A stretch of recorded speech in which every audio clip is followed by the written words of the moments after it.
अस्सलाम वालेकुम नाज़रीन। ड्रामा सीरियल चांद साथ की आने वाली एपिसोड में आप देखेंगे दुआ फराज के प्यार में इस कदर अंधी हो चुकी है कि फराज के एक दफा बुलाने पर उससे मिलने पहुंच जाती है। तो जहां दुआ इस हकीकत से अनजान है कि फराज असल में कोई और नहीं बल्कि उसकी बहन का होने वाला शौहर है, तो दूसरी तरफ फराज भी इस हकीकत से अनजान है। उसकी नीयत में खोट आ चुकी है। वो दुआ की मासूमियत का सिर्फ फायदा उठाना चाहता है। वो कभी भी दुआ से शादी नहीं करेगा। वो दुआ को बहाने के साथ अपने घर बुलाता है कि वो उससे शादी करना चाहता है, इसीलिए उसको अपनी माँ से मिलवाना चाहता है। दुआ जो फराज से खुद से भी ज्यादा इतबार करने लग गई थी, बगैर सोचे समझे घर में यूनिवर्सिटी का बहाना बनाकर फराज के घर पहुंच जाती है। तो दूसरी तरफ फराज अपनी माँ और बहन को मार्केट भेज देता है ताकि घर में कोई ना हो। जब दुआ घर पहुंचती है तो वो उसे अपने कमरे में ले जाता है और दरवाजा बंद करने की कोशिश करता है, लेकिन दुआ फराज को दरवाजा बंद करने से मना कर देती है।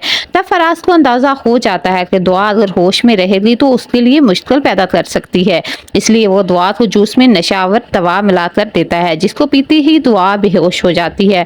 और फराज, जिसकी नीयत सिर्फ दुआ की इज्जत से खेलना था, वो अपने इरादे में कामयाब हो जाता है और वो दुआ की कुछ वीडियोस और तस्वीरें बना लेता है ताकि वो उसे ब्लैकमेल कर सके और वो अपनी जबान ना खोल सके। नीम बेहोशी की हालत में दुआ को उसके घर के सामने छोड़ आता है। जब दुआ का बाप और उसके घर वाले उसको इस हालत में देखते हैं तो दुआ का बाप किसी सूरत भी दुआ को माफ करने वाला नहीं। वो दुआ को धक्के देकर अपने घर से निकाल देता है। दुआ का बाप जो पहले ही दुआ को अच्छी नहीं समझता, इसलिए वो दुआ की एक बात भी नहीं सुनेगा और ये जिल्लत और रुसवाई बिल्कुल भी बर्दाश्त नहीं करेगा। वो उसे घर से निकाल देगा और कहेगा कि आज वो उनके लिए मर चुकी है। दुआ जिसके पास रहने के लिए कोई भी ठिकाना नहीं बचता, आखिरकार वो अपनी दोस्त के घर चली जाती है। इस तरह जब दुआ को बोलने का मौका ही नहीं दिया जाता तो सरफराज की हकीकत किसी के भी सामने नहीं आती और इस तरह सरफराज और दुआ की बहन की शादी हो जाती है। तो दूसरी तरफ नौशेरवान, जो कि दुआ को ढूंढने के लिए जमीन आसमान एक कर देता है, जब उसे दुआ नजर नहीं आती तो वो बिल्कुल पागल हो जाता है और आखिरकार दुआ उसे वहां मिलती है जहां कभी उसने सोचा भी नहीं होता।